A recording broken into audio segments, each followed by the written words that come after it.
The living Christ, the testimony of the Apostles, the Church of Jesus Christ of Latter-day Saints.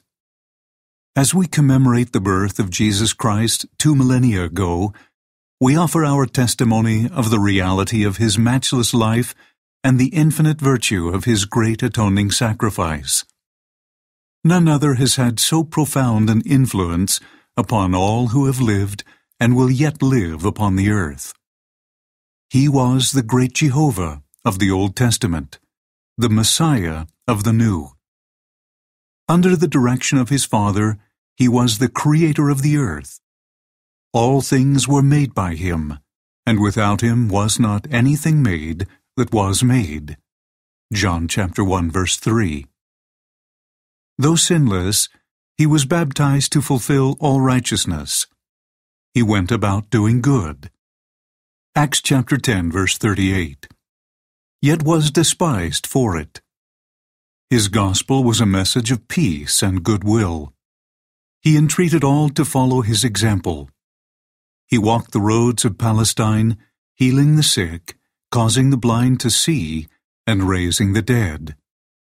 He taught the truths of eternity, the reality of our premortal existence, the purpose of our life on earth, and the potential for the sons and daughters of God in the life to come. He instituted the sacrament as a reminder of His great atoning sacrifice.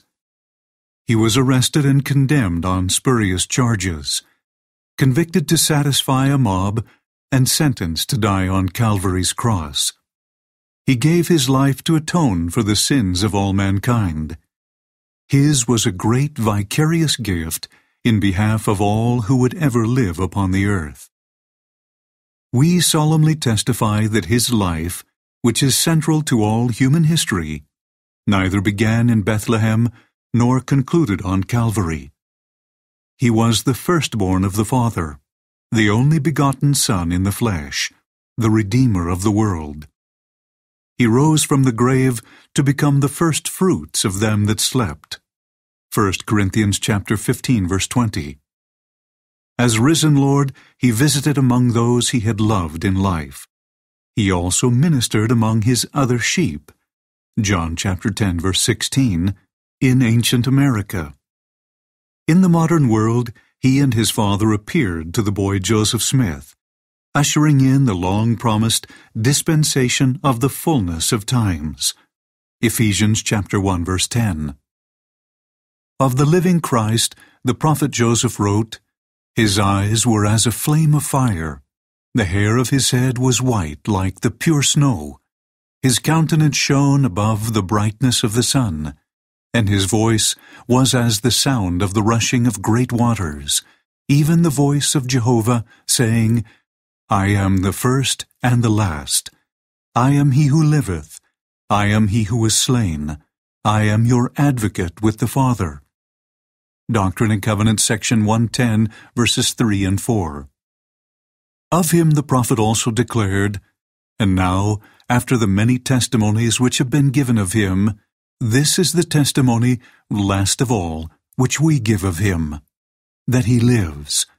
For we saw Him even on the right hand of God, and we heard the voice bearing record that He is the only begotten of the Father, that by Him, and through Him, and of Him, the worlds are and were created, and the inhabitants thereof are begotten sons and daughters unto God. Doctrine and Covenants, section 76, verses 22 through 24. We declare in words of solemnity that His priesthood and His church have been restored upon the earth, built upon the foundation of apostles and prophets, Jesus Christ Himself being the chief cornerstone. Ephesians chapter 2 verse 20. We testify that He will someday return to earth, and the glory of the Lord shall be revealed, and all flesh shall see it together. Isaiah chapter 40 verse 5. He will rule as King of kings, and reign as Lord of lords, and every knee shall bend, and every tongue shall speak in worship before Him.